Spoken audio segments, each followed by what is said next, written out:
The Black travel movement has definitely picked up steam in the past few years, and I'm telling you, it's beautiful to see Black people traveling all over the world. But one of the questions that has been persistent is why Black Americans are not traveling to the continent of Africa. What I think people are asking is why African Americans are not traveling to sub-Saharan African countries that are in South Africa. And there's a whole lot of shade wrapped up in that sentiment, but girl, we're not talking about that political discussion here. Hey, I'm Julesy, head smart brown girl in charge, so let's get into this and go ahead and, thumbs up, because whether you like it, love it, or don't agree at all, you are here for a good key, a good dialogue, a good discussion. It's a good time altogether. Subscribe if you new, and join the conversation down below in the comments. I've seen this pop up on Twitter and in Facebook travel groups that I'm a part of, but that statement is just so unfair. When you look at the Black travel movement, and particularly the influencer Black travel movement, the very, very, very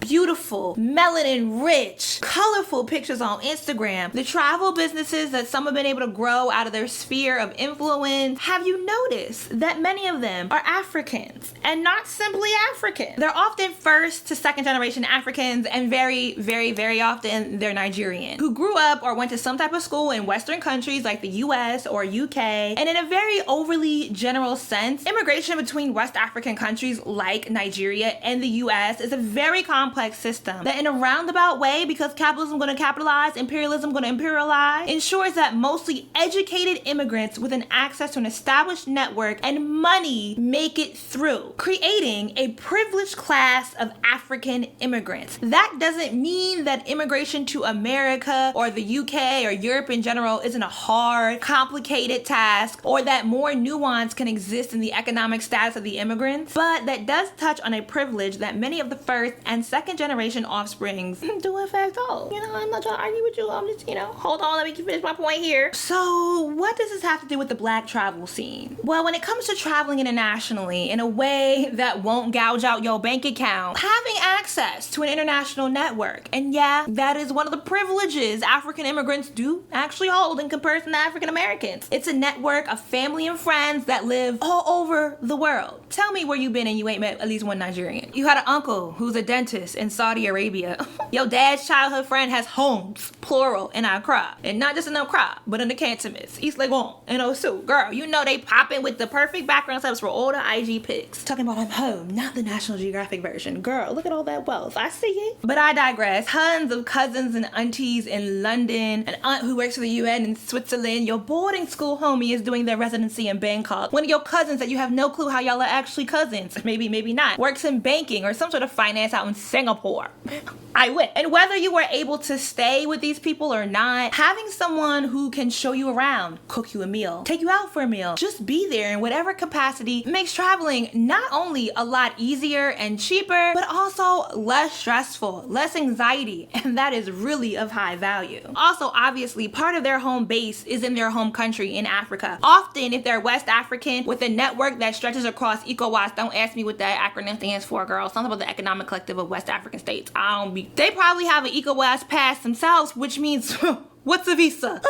And I know this is so weird to say as an American holding one of the most powerful passports in the entire world. And yes, we have a privilege because we can largely travel to other places without having a visa. But I'm talking about not just any old regular American. I'm talking about Black African Americans. For a lot of Black folks, we just are not familiar with the process. And I will get a little bit more into speaking to the actual visa process and how that causes its own sort of like confusion and entanglement. But a lot of Black social media folks already come from means where they're able to travel for leisure and general. And then two, it's also what African Americans are often lacking in being able to travel specifically to sub-Saharan Africa, an established international network, which is particularly important when considering that West Africa largely lacks a tourist infrastructure. I know y'all gonna fight me again over this, but girl, travel to South Africa now is definitely happening. But Johannesburg and Cape Town have a tourist infrastructure that's online and easily accessible to map out and plan your trip beforehand, before you even ever book your plane ticket, without knowing anyone on the ground. I'll give it to you, Ghana, and more specifically Accra, absolutely has a business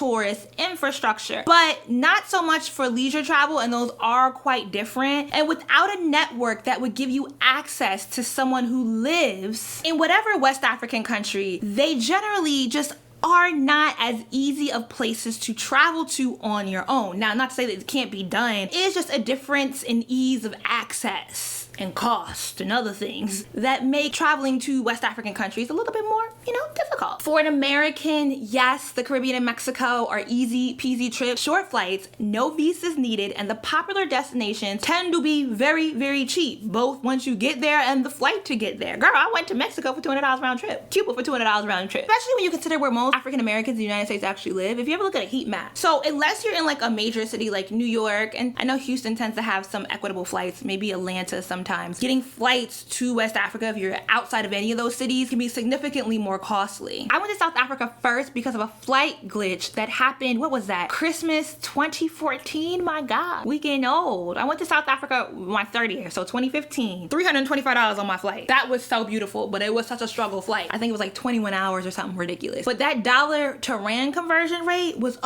so very, very, very beautiful. My feelings were 120 ways to hurt when I went to Ghana and Togo because it was just so very, very, very expensive. The city did in fact hurt my feelings. But I'm speaking to travel as an African American. If you don't know any Ghanaians, I know people always come at me for the way I say, yeah, I'm so sorry, it's the colonizer's tongue, excuse me. But if you don't know any local Ghanaians, you book a trip to Accra. Hotels are expensive. Transportation is costly because, well, it's not that there isn't a public transportation infrastructure happening, it's just that I don't know if I would recommend someone who's not familiar to try and get on the local public transportation. I forget what you even call it. Most of the people that I know, well, when I went to Ghana, most of the people would either have a private driver and therefore a private car, or a private taxi man's number who you could just call when you actually needed him. And that is not, it's not expensive, but it definitely can add up very quickly. It's more expensive than if Uber or Lyft was available. And I don't know, maybe Uber is available now because it's been like 3 years since I went. But more so than simply just the cost of like transportation, when you look at a lacking tourist infrastructure or just lack like solid infrastructure, even for like the local people and small businesses, and how that all plays into the ecosystem of being able to travel and explore a country that you're not necessarily familiar with on your own. The lacking infrastructure rises the cost on basic necessities. The flight from the States is not only going to be expensive, but long, running you around the minimum of $700 for being very kind. If you only hold an American passport, there are the visa fees, something a lot of us, again, are just in general not familiar with. The visas can get complicated because by the time you take a 17-hour flight someplace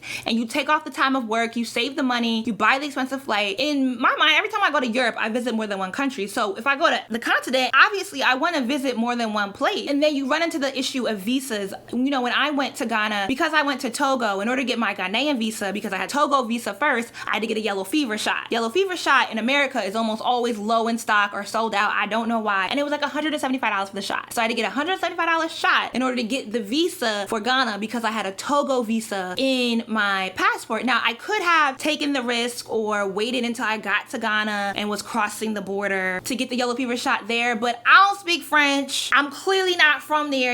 There's just certain things you have to do to just alleviate the stress and the, girl, we walked across the border to Togo and I'm saying, I just don't, would I do that by myself? No, nah, Then lodging, transportation, food, data, Wi-Fi, it becomes costly quickly. It's not cheap. And then even once you get over the visa hump, going from one country to another and you're trying to book tickets, some airlines, they tell you to go to the office and buy your ticket, which means you have to wait until you're on the continent to buy your ticket and you can't buy in advance, making it cheaper, so you're paying for a more expensive flight. Do they all leave on time? What is time? But this all ties back to a lack of infrastructure. Load shedding, which is when electricity goes off, and electricity going off doesn't just affect the electricity, it also affects running water, how small businesses manage. You don't realize how much you use water for so many things when you just have it at your access all the time. We definitely take it for granted. I think one of the most beautiful things about traveling to other countries is being able to be a patron at local businesses and go into local communities and support the businesses and the local people coming out of there. When I was in Accra and I was there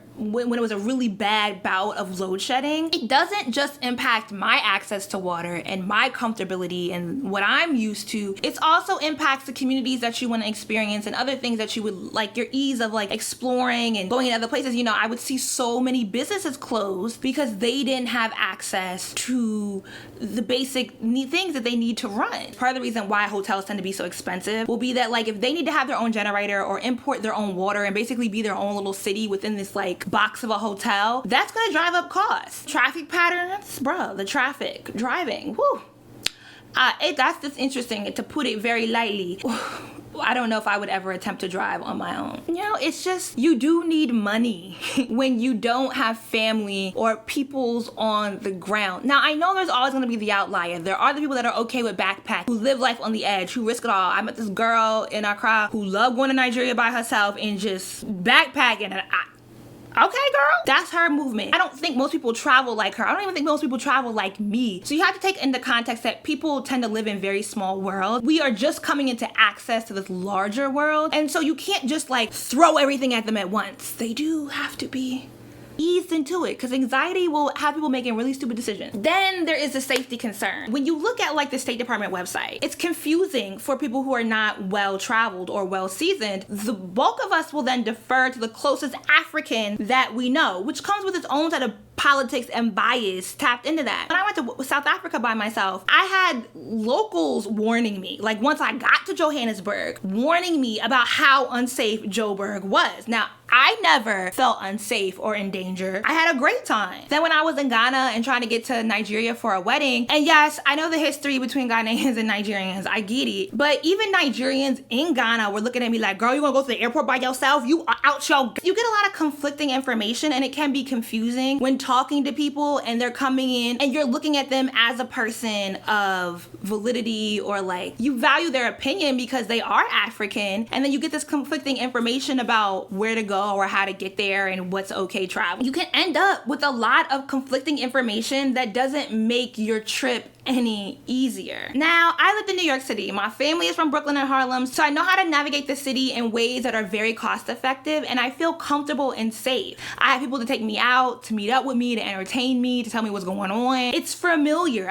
It's a space that I've been in and cultivated since I was a child. But I also understand how New York City can be very daunting and an expensive experience to someone with no connections to anyone in the city. And we have to remember that while some place is home to us, it's welcoming and warm and familiar, other people will be overwhelmed by the same things that strike us as familiar and bring joy to our hearts. It just might give them a real deal anxiety attack. We gotta come back to the visas.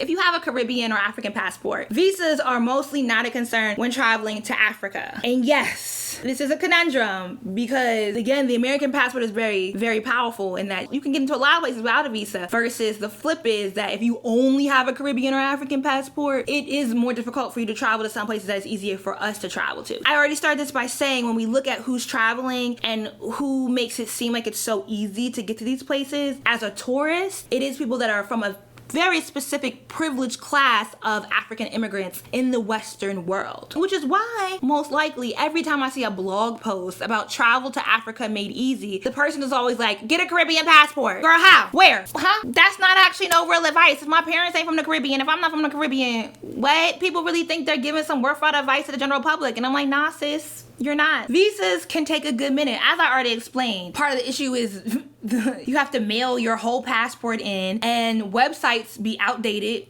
not in English, and just confusing. Like, why do I gotta give you my bank statements for a visa? That's just being petty. I get it because America ain't ish. So if you don't have someone to guide you through the process, I'm not surprised when people are hesitant to travel to countries that require a visa issued by the embassy in their country, in their home country. Meaning that once I got to West Africa, I couldn't go to any of the embassies in any other countries to get a visa to Nigeria. I had to get a visa from the Nigerian embassy in the United States. The point is that amongst this privileged class that we are seeing kind of promoting a lot of this travel and being able to do this travel, African Americans, the visa game is almost always a clusterfuck that can be a big hindrance in travel. I have to mention, a lot of the travel companies that do trips to Africa are either very, very, very expensive or just wholesale scams. I have experienced this firsthand. My general rule of thumb is to seek out reviews, and for countries that don't have tourist infrastructures that's accessible before you get there, you need a person on the ground who's familiar with the culture, the language, the people, like they know reliable and timely. Because what is time? People on the ground in the country where they're trying to host a trip. Did I just tell you what is time? Yeah. And so, yeah, they have to be in the know in a very intimate way in order to navigate that space and host a trip of like non-native African people. Partially because there is a big want from African Americans to go back to the motherland on the continent of Africa. This arena is just so rife with scams, girl. And I'm not even saying that it's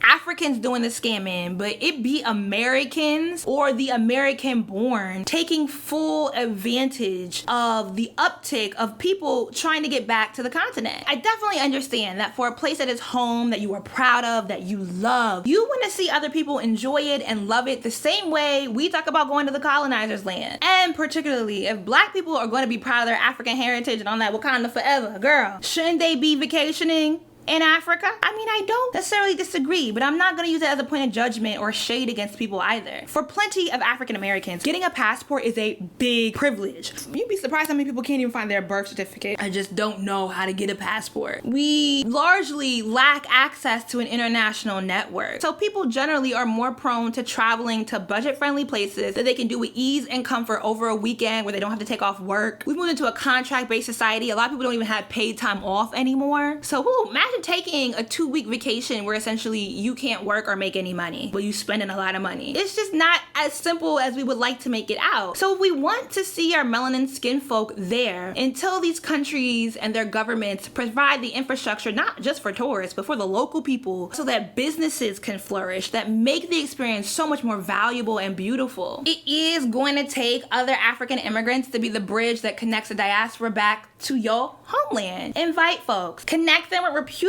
people on the ground, offer the knowledge and resources that make these trips feasible, and let go of the judgment. Cause I need someone to host me at Abidjan, like, child, I don't even know how to speak no French. I beg. All right, deuces.